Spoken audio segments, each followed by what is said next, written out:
Hello dear friends. I hope आप सभी अच्छे होंगे, अच्छे से पढ़ाई कर रहे होंगे। और आपका एग्जाम जो है बहुत ही नजदीक आ गया है, जैसे कि जनवरी एंड होने चला है। और और अब जो कि जल्दी ही अपनी एग्जाम का नोटिफिकेशन भी आने वाला है।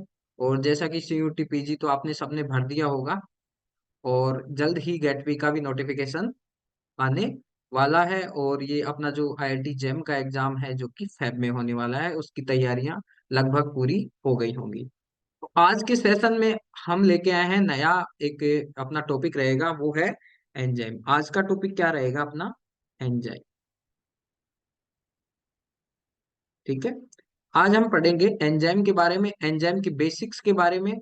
और फिर हम उसके कुछ क्वेश्चंस देखेंगे। नेक्स्ट सेशन में देखेंगे। आज हम उसको थ्योरी वाला जो पार्ट है उसको कंप्लीट करेंगे। ठीक है। तो सबसे पहले तो हम पढ़ेंगे आज एंजाइम। ठीक है। तो पहली बात तो आई कि एंजाइम, आखिरकार एंजाइम क्या होता है। ठीक है। तो एंजाइम क्या है? एंजाइम एक बायो कैटलिस्ट है। क्या है? Bio catalyst. ठीक है। एंजाइम क्या है? बायो कैटलिस्ट है। ये बहुत बार पूछा गया है एग्जाम में, स्टेटमेंट के रूप में भी आ गया कि एंजाइम क्या है एक्चुअली। और एंजाइम क्या है? एक बायो कैटलिस्ट है जो कि रिएक्शन को क्या करता है, रिएक्शन में चेंज लाता है, जो कि खुद उसमें इन्वॉल्व नहीं होता है। ठीक है। ये एक तो बहुत ही कम मात्रा में इसकी रिक्वायरमेंट होती है। और मोस्ट ऑफ द जो एंजाइम है, मोस्ट ऑफ द एंजाइम क्या है? प्रोटीन है। Most of the enzyme are protein. अब यहाँ पे ध्यान रखिए, मैंने लिखा है मोस्ट ऑफ द एंजाइम क्या है? प्रोटीन है, लेकिन कुछ एंजाइम ऐसे भी हैं जो कि प्रोटीन नहीं है। ठीक है। जैसे कि एग्जाम्पल राइबोजाइम। राइबोजाइम जो क्या है? एक आरएनए है। ठीक है। तो मोस्ट ऑफ द एंजाइम तो प्रोटीन होंगे, ये तो स्टेटमेंट सही है। लेकिन मैं बोलूं all of the enzyme are protein, all enzyme are protein, तो ये बात गलत है। ठीक है। सभी जो एंजाइम है वो प्रोटीन नहीं है, ये बात गलत है। सॉरी, ये बात सही है कि सभी एंजाइम प्रोटीन नहीं है, कुछ आरएनए भी है। ठीक है। इसके बाद में जो एंजाइम है वो कैसे करता है, यानी कि एंजाइम क्या करता है? रिएक्शन को, रिएक्शन में क्या करता है? एक एंजाइम रिएक्शन में, रिएक्शन की रेट है जो उसको बढ़ा देगा। रिएक्शन रेट को क्या कर देगा? बढ़ा देगा। वो कैसे क्या करेगा? उसकी जो एक्टिवेशन एनर्जी है उसको कम करके। ठीक है। तो मैं कह सकता हूं कि एंजाइम क्या कर देगा? Increase, increase the rate of reaction, reaction by lowering the activation energy। Enzyme क्या करेगा? रिएक्शन की रेट को बढ़ा देगा। किससे करेगा? किससे बढ़ा देगा? एक्टिवेशन एनर्जी को डिक्रीज करके। ठीक है। ये तो बात हुई कि एंजाइम एक्चुअली क्या है। ठीक है। इसका फंक्शन क्या है? और मोस्ट ऑफ द एंजाइम क्या है? प्रोटीन है। ठीक है। अब देखते हैं कि एंजाइम कितने प्रकार के होते हैं। एंजाइम देखा जाए एंजाइम को, तो एंजाइम क्या है? टू टाइप के होते हैं। एंजाइम क्या है? एंजाइम टू टाइप के होंगे। एक तो सिंपल एंजाइम, सिंपल। एक हो गया कॉन्जुगेटेड, कॉन्जुगेटेड। ठीक है। अब जो सिंपल जो एंजाइम होगा वो क्या होगा? इसमें ओनली अमीनो एसिड होंगे, तो मैं बोल सकता हूँ consist, consist entirely, entirely of amino acid. तो जो सिंपल एंजाइम है उसमें क्या होगा? पूरा ही एमिनो एसिड होंगे। और जो कंजुगेटेड कंजुगेटेड एंजाइम है वो किसका बना होगा? उसमें एक तो होगा protein part, protein part plus एक होगा non protein part, non protein. जो प्रोटीन पार्ट है इसको बोलते हैं एपो एंजाइम, एपो एंजाइम। और जो नॉन प्रोटीन पार्ट है इसको बोलते हैं कोफैक्टर, कोफैक्टर। ये बहुत बार पूछा गया है कि जो conjugated protein sorry conjugated enzyme है वो किससे बना होता है, उसके दो पार्ट कौन कौन से हैं। एक तो होता है प्रोटीन पार्ट जिसको बोलते हैं एपो एंजाइम, और जो नॉन प्रोटीन पार्ट है वो क्या है, कोफैक्टर। तो ये दोनों मिलके क्या बनाते हैं, होलो एंजाइम। क्या बनाते हैं, होलो एंजाइम। तो अगर मैं पूछूं कि होलो एंजाइम क्या है, होलो एंजाइम, तो ये हो जाएगा apo enzyme, apo enzyme plus cofactor, ये मिलके क्या बना देगा, होलो एंजाइम। ये बहुत बार एग्जाम में पूछा गया है कि होलो एंजाइम में क्या क्या इंक्लूड होता है, एपो एंजाइम और एक कोफैक्टर। एपो एंजाइम जैसे मैंने बताया ये क्या है, प्रोटीन पार्ट है। ये क्या है, नॉन प्रोटीन पार्ट है, नॉन प्रोटीन। ये बात हुई अपनी होलो एंजाइम की। ठीक है, अब इसके बाद में चलते हैं कि जो कोफैक्टर है उसको भी डिवाइड किया गया है। कोफैक्टर जो है इसको भी तीन पार्ट्स में डिवाइड किया गया है। पहला पार्ट है को एंजाइम, को एंजाइम। ठीक है, दूसरा पार्ट है प्रोस्थेटिक ग्रुप, प्रोस्थेटिक ग्रुप। और थर्ड पार्ट है मेटल आयन, मेटल आयन। अब देखेंगे हम इसको, ये जो तीन पार्ट है कोफैक्टर के उसको भी देखेंगे कि इसमें क्या क्या को एंजाइम है वो किसका बना होता है, प्रोस्थेटिक ग्रुप कैसे किस प्रकार से ये बाइंड रहता है एपो एंजाइम से, और फिर मेटल आयन का भी फंक्शन देखेंगे।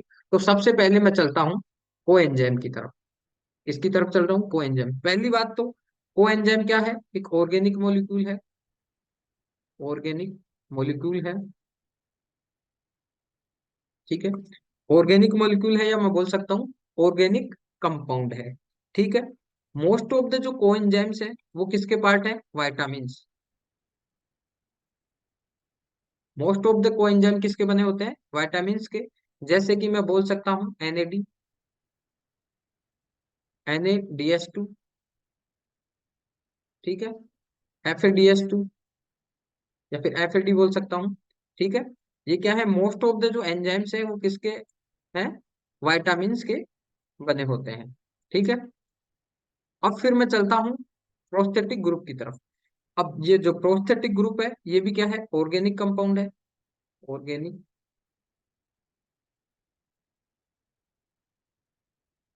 प्रोस्थेटिक ग्रुप क्या है, ऑर्गेनिक कंपाउंड है। हाँ हाँ, और ये जो है एपो एंजाइम से कैसा होगा, tightly bounded with apo enzyme. तो ये क्या होगा, tightly bounded with apo enzyme.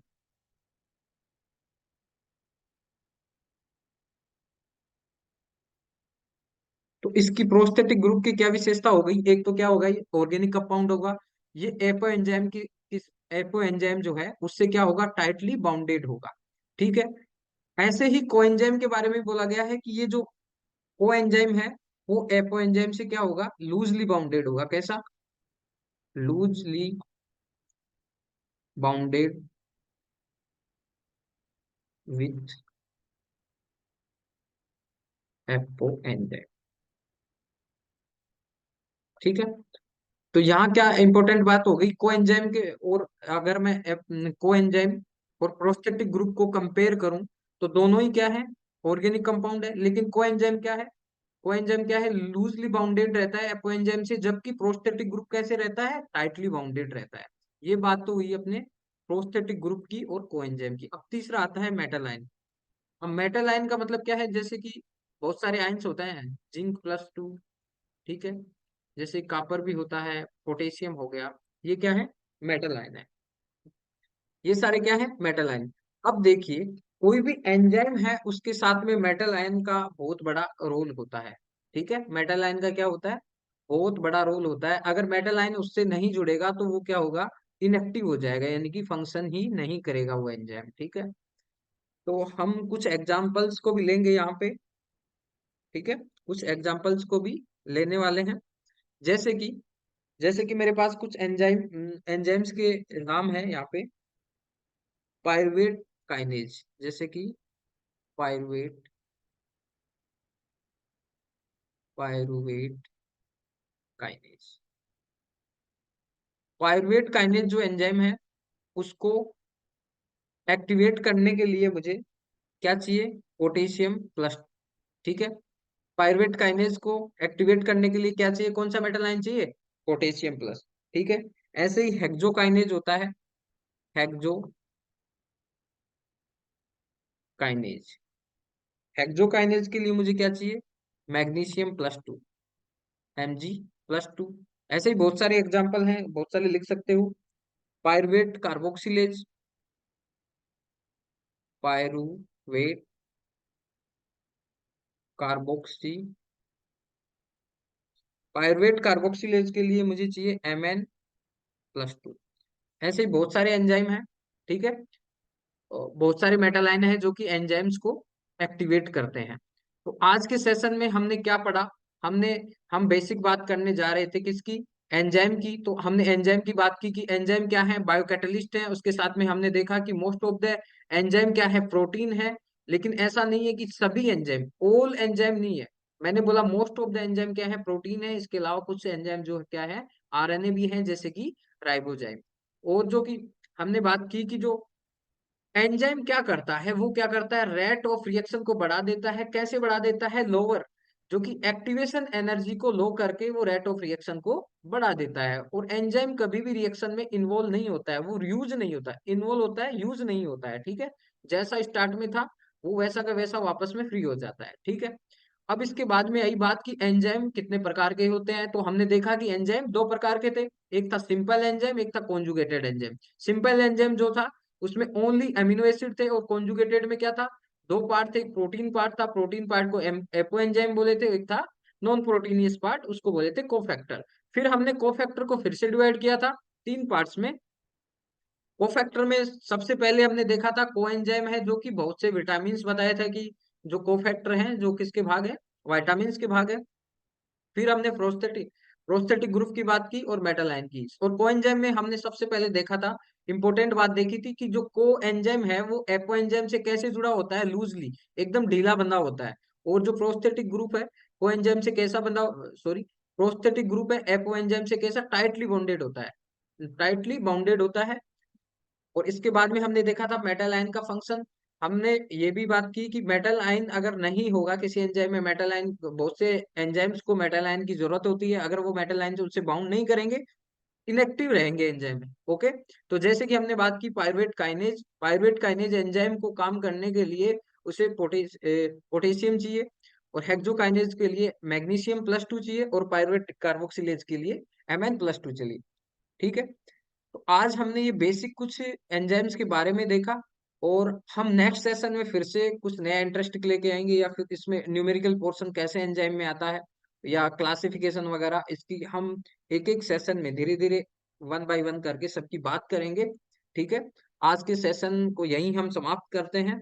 और हमारा जो चैनल है बायोटेक यूनिवर्स, उससे जुड़े रहिए, बायोटेक यूनिवर्स से जुड़े रहिए। और इससे आपको नई नई अपडेट्स मिलती रहेंगी, नए नए कंसेप्ट्स मिलते रहेंगे। ठीक है, आज के लिए इतना ही। जय हिंद, जय भारत। जय हिंद, जय भारत। ओके, जैसे हमने लास्ट सेशन में कुछ बात की थी, ऐसे ही हम और भी कुछ शेयर करते रहेंगे आपके साथ में।